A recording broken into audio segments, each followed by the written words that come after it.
Selamat pagi, salam sejahtera untuk kita semua. Perkenalkan, nama saya Nurbaiti dengan nomor induk mahasiswa 12112574042 dengan dosen pembimbing Dr. Yuliati.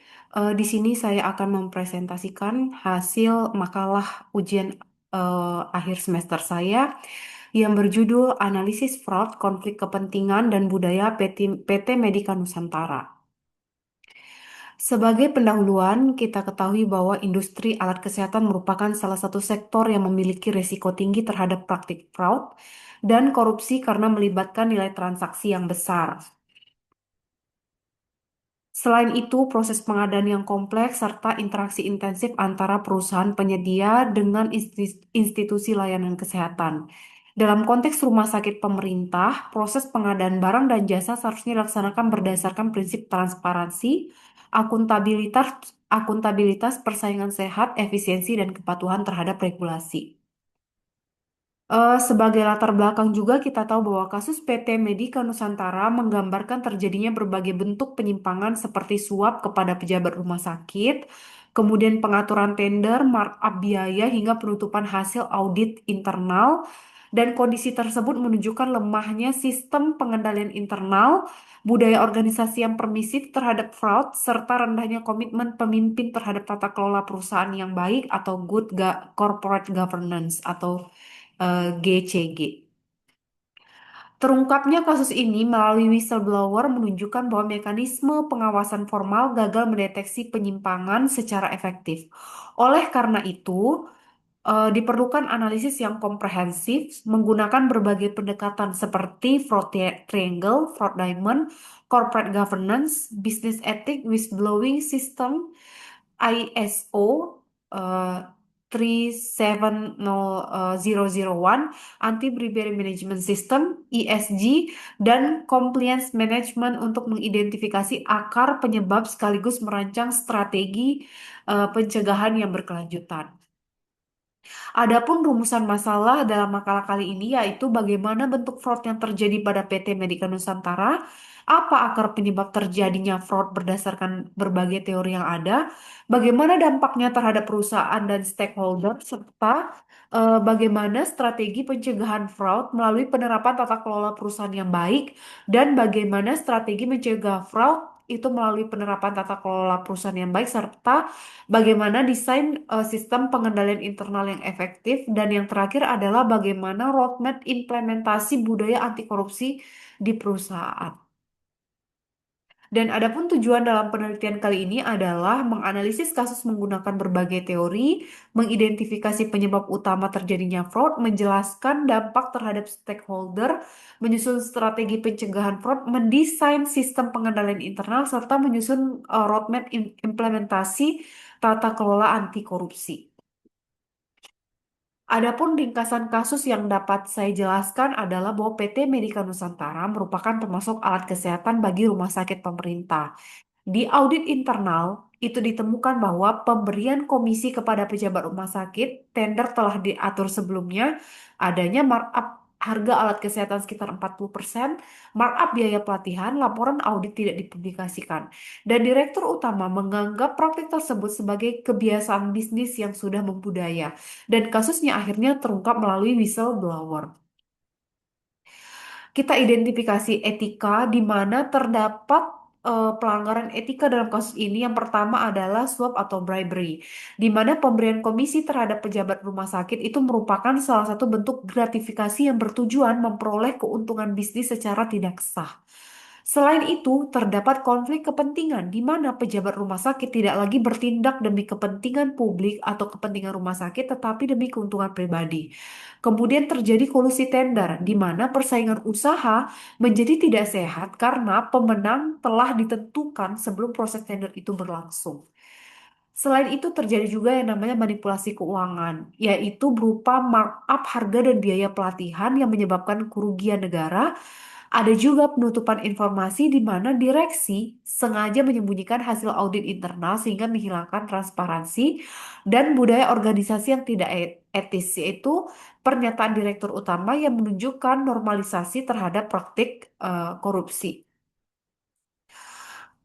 Kemudian kita analisis berdasarkan teori fraud triangle, di mana ada tiga analisis teori fraud triangle ini. Fraud triangle itu sendiri adalah teori yang dikembangkan oleh Donald R. Tracy yang menjelaskan mengapa seseorang melakukan kecurangan atau fraud.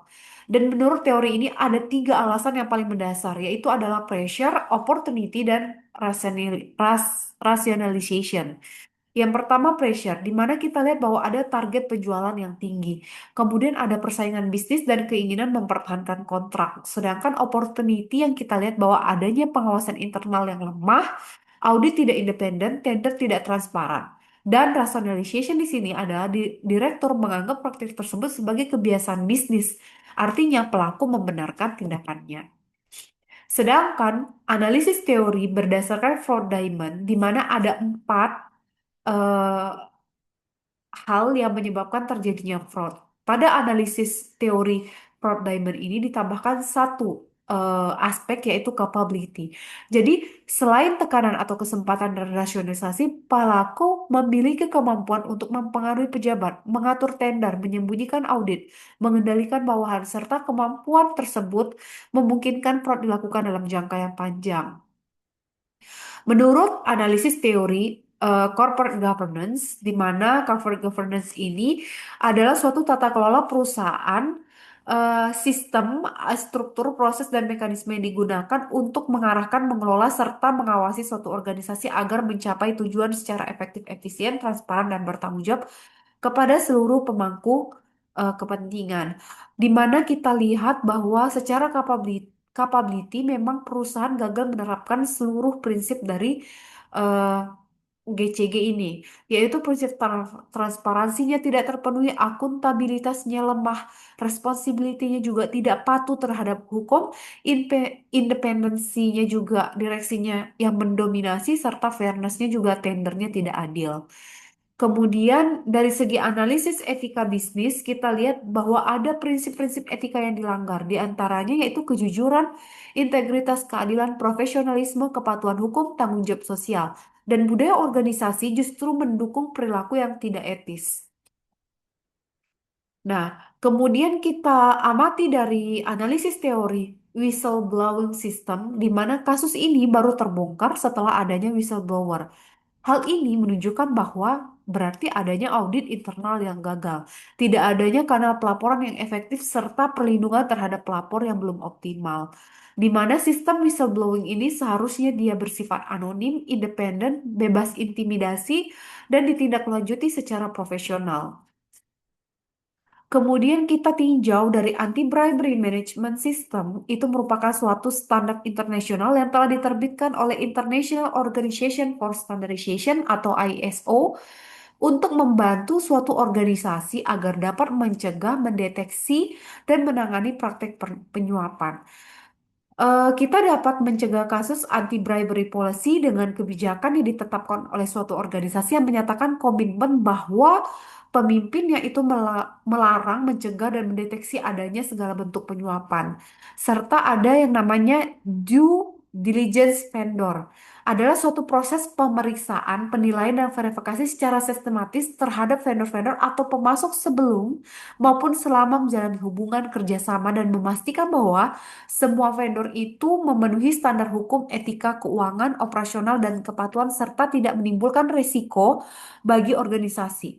Kemudian ada conflict of interest declaration. Jadi itu adalah pernyataan benturan kepentingan yang tertulis yang dibuat oleh pegawai, nakes, pejabat struktural atau anggota komite atau pihak lain yang terlibat dalam pengambilan keputusan menggunakan adanya atau tidak adanya kepentingan pribadi dan dapat mempengaruhi objektivitas, independensi, dan profesionalisme.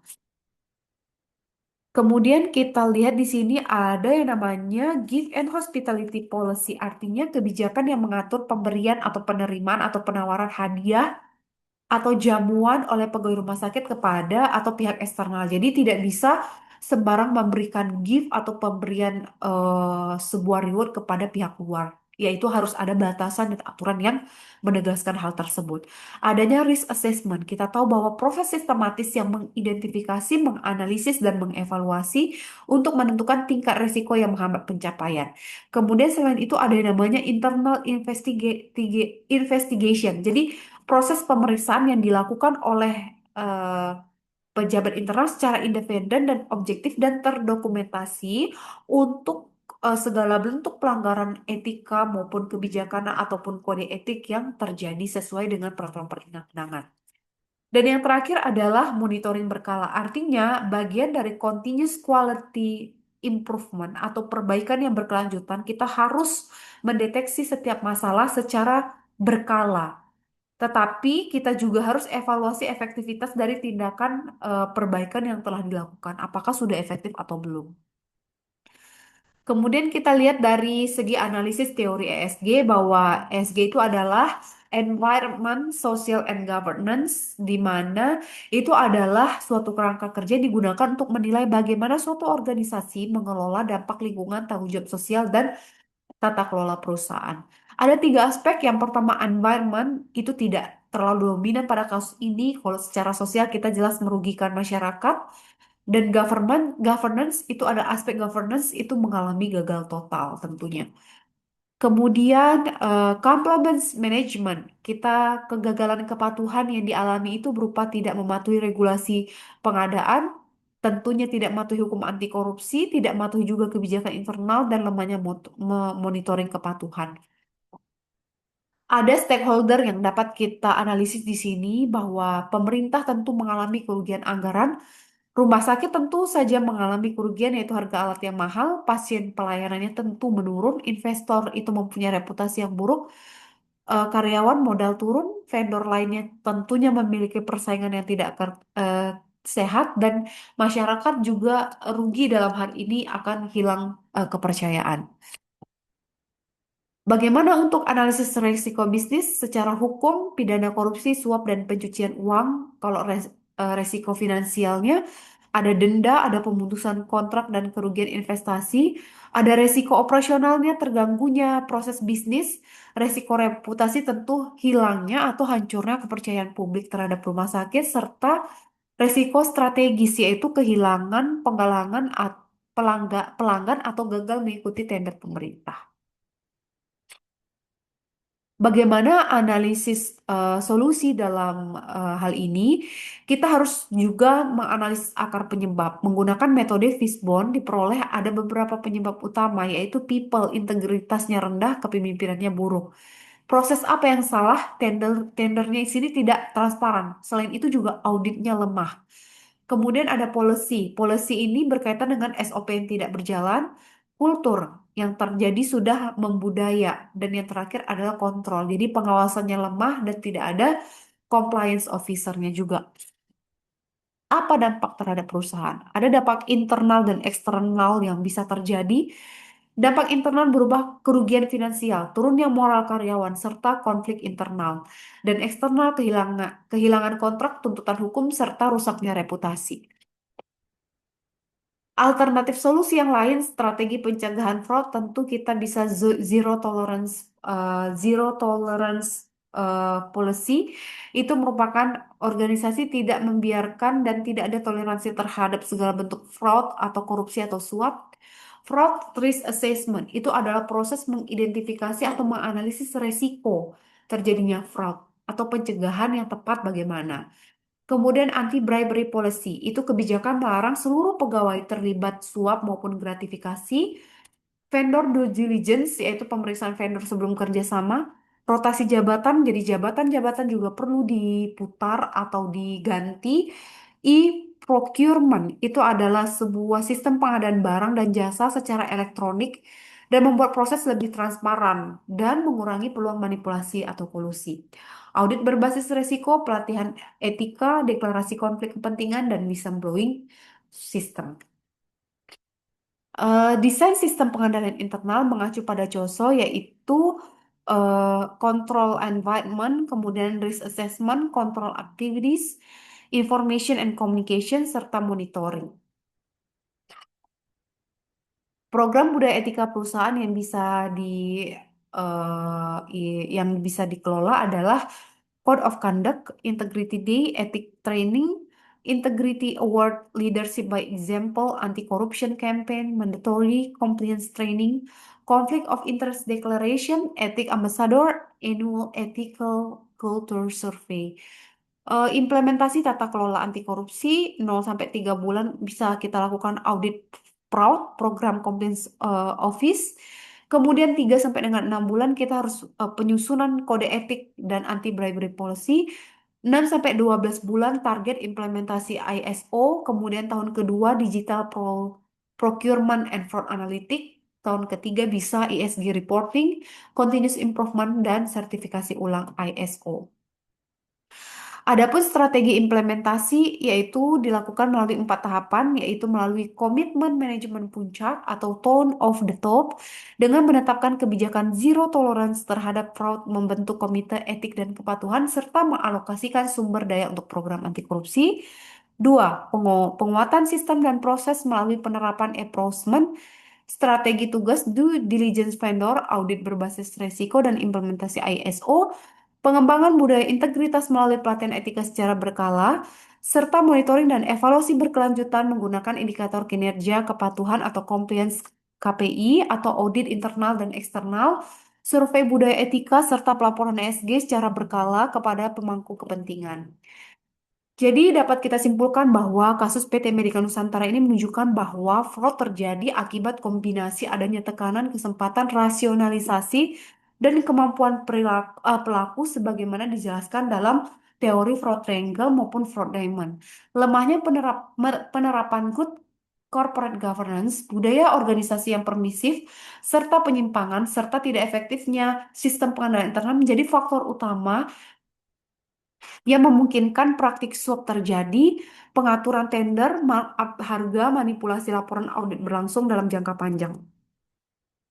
Pencegahan fraud memerlukan pendekatan yang komprehensif melalui penguatan tata kelola perusahaan implementasi ISO 37001 Anti-Bribery Management System, pengembangan whistleblowing system yang independen, penerapan compliance management yang efektif, serta integrasi prinsip ESG khusus pada aspek tata kelola governance. Keberhasilan implementasi sangat bergantung pada komitmen pimpinan budaya integritas dan pengawasan yang berkesinambungan sehingga perusahaan mampu menciptakan lingkungan bisnis yang transparan, akuntabel, dan beretika. Berikut ada daftar pustaka dalam makalah kali ini. Baiklah, terima kasih atas kesempatan yang telah diberikan. Saya akhiri dengan wassalamualaikum warahmatullahi wabarakatuh.